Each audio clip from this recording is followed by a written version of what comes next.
क्या आप जानते हैं कि आकाश में एक दिन ऐसा आता है जब चंद्रमा पूर्ण रूप से लुप्त हो जाता है? क्या आप जानते हैं कि चंद्रदेव को एक श्राप मिला था जिसके कारण हर महीने अमावस्या आती है? और क्या आप जानते हैं कि आषाढ़ की अमावस्या को क्यों मानी जाती है सबसे रहस्यमय और शक्तिशाली? स्वागत है आपका पार्टी वायरल शॉर्ट्स में, जहां हर कथा में छुपा है आस्था, रहस्य और सनातन का सत्य। वीडियो को लाइक करें, सब्सक्राइब करें और अंत तक ज़रूर देखें। आज हम जानेंगे चंद्रदेव की वो शापित कथा, आषाढ़ अमावस्या की रहस्यमयी रात्रि और उस दिन करने योग्य शक्तिशाली उपाय। साथ ही जानेंगे कि अमावस्या तिथि कब है और शुभ मुहूर्त। तो जानते हैं आषाढ़ अमावस्या की शुभ तिथि और समय। आषाढ़ अमावस्या सनातन धर्म में अहम मानी जाती यह तिथि पितरों को समर्पित की जाती है। इस दिन पवित्र नदियों में स्नान, दान, पुण्य और पितरों का श्राद्ध करना शुभ माना जाता है। इस बार आषाढ़ अमावस्या पर वृद्धि योग, वैशी योग और गुरु आदित्य योग का शुभ संयोग बन रहा है। ऐसे में जानिए आषाढ़ अमावस्या की सही तिथि, मुहूर्त और महत्व। आषाढ़ अमावस्या 24 जून को शाम 7 बजे शुरू होगी और 25 जून को शाम 4:02 पर समाप्त होगी। ऐसे में आषाढ़ अमावस्या 25 जून 2025 यानी बुधवार को मान्य होगी। ऐसे में पितृ कर्म से संबंधित कार्य 25 जून को मान्य होंगे। सूर्योदय के समय अमावस्या तिथि 25 जून को होगी, इसलिए स्नान दान भी इसी दिन शुभ होंगे। इस दिन वृद्धि योग, वैशी योग और गुरु आदित्य योग का शुभ संयोग बनेगा। इस समय दान, पुण्य आदि काम उत्तम माने जाएंगे। साथ ही साथ आषाढ़ अमावस्या पर गज केसरी योग का भी सुंदर संयोग बनेगा। चंद्रदेव, जिन्हें सोम कहा जाता है, अमृतमयी, शांत और सुगंधित देवताओं के सबसे सुंदर और सौम्य देवता। लेकिन क्या आप जानते हैं उन्हें कभी शापित भी किया गया था? जी हाँ, उन्हें श्राप दिया गया था। तो जानते हैं उनके शाप की कथा। चंद्र और दक्ष प्रजापति की पुत्रियां। चंद्रदेव ने राजा दक्ष की 27 कन्याओं से विवाह किया था, जो 27 नक्षत्र कहलाती हैं। लेकिन वे सिर्फ रोहिणी से ही अत्यधिक प्रेम करते थे।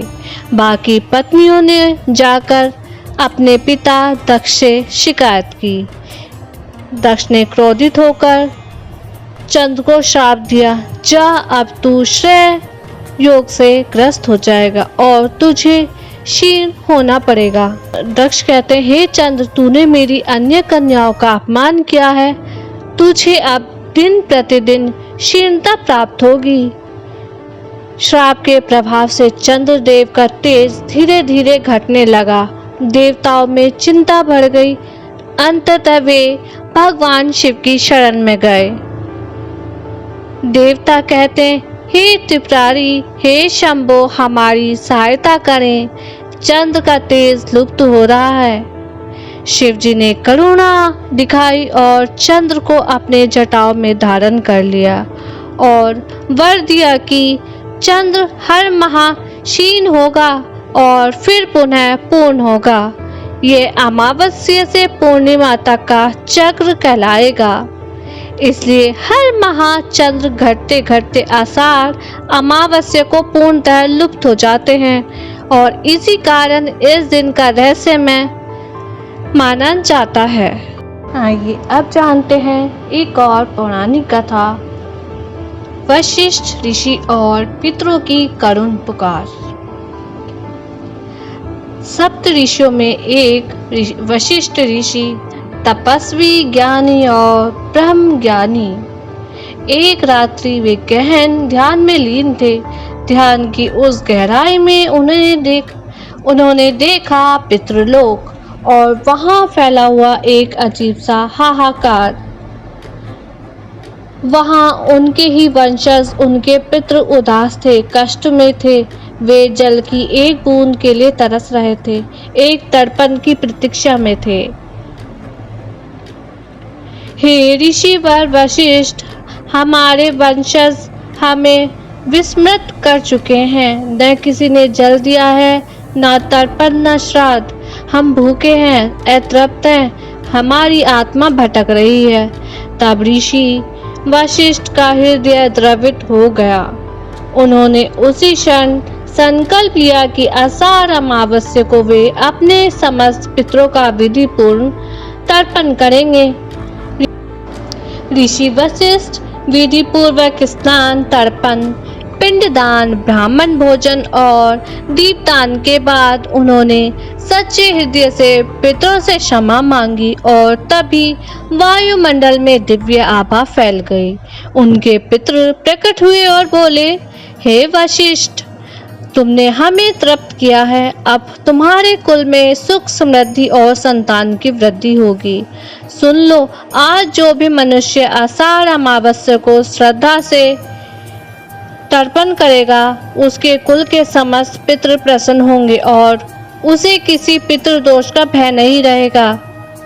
तभी से आषाढ़ अमावस्या को पितरों की तिथि माना गया है। इस दिन किया गया एक तर्पण अनेक जन्मों का ऋण उतार देता है।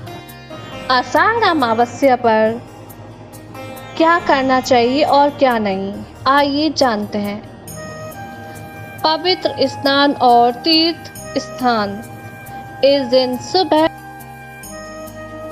ब्रह्म मुहूर्त में उठकर नदी, सरोवर या तीर्थ स्थान में स्नान करना श्रेष्ठ माना गया है। अगर संभव ना हो तो घर पर गंगा जल मिलाकर स्नान करें। स्नान करते समय मंत्र बोले, ओम गंगे च यमुने चैव गोदावरी सरस्वती नर्मदे सिंधु कावेरी जल में सिमनम सत्रिधि कुरु। इससे शरीर और आत्मा दोनों की शुद्धि होती है। पितृ तर्पण और श्राद्ध कर्म। इस दिन विशेष रूप से पितरों का तर्पण, पिंडदान और श्राद्ध करने से पितृ प्रसन्न होते हैं। विशेष मंत्र, ओम पितृभ्यम सदा नमः। तिल, जल, दूध, कुशा आदि से तर्पण करें। गरीबों को भोजन कराएं। गाय, कुत्ते और कौवे को भी भोजन देना चाहिए। इससे पितृदोष शांति होती है और वंश में सुख समृद्धि आती है। पीपल वृक्ष की पूजा। अमावस्या के दिन पीपल पूजन से पितृ, देवता और यमदेव तीनों प्रसन्न होते हैं। सुबह स्नान के बाद पीपल को जल चढ़ाएं, दीपक जलाएं और मंत्र पढ़ें। ओम नमः शिवाय या ओम श्री वासुदेवाय नमः। पीपल की 7 बार परिक्रमा करें और मनोकामना मांगें। इससे पूर्वजों का आशीर्वाद प्राप्त होता और नकारात्मकता दूर होती है। मंदिर दर्शन व शिव पूजन। इस दिन शिवलिंग पर जल चढ़ाना विशेष रूप से पुण्यकारी होता है। शिव को बेलपत्र, दूध, जल और शहद से स्नान कराएं। ओम नमः शिवाय का जाप करें। साथ ही विष्णु मंदिर जाकर तुलसी पत्र से पूजन करें। दीप दान व विशेष दान। शाम को पीपल के नीचे सरसों के तेल का दीप जलाएं। दान करें। काले तिल, चावल, वस्त्र, छाता, जूते, तेल, फल, अनाज। गाय को गुड़, चना, कुत्ते को रोटी और कौवे को चावल दें। गरीब ब्राह्मणों को भोजन और दक्षिणा दें। तांत्रिक गुप्त साधना और मनोकामना पूर्ति। आषाढ़ अमावस्या को तांत्रिक साधना की अमावस्या भी कहते हैं। इस दिन कई गुप्त मंत्र साधना विशेष रूप से प्रभावी होती है। महाकाली, भैरव, तारा, हनुमान के मंत्रों का जाप करें।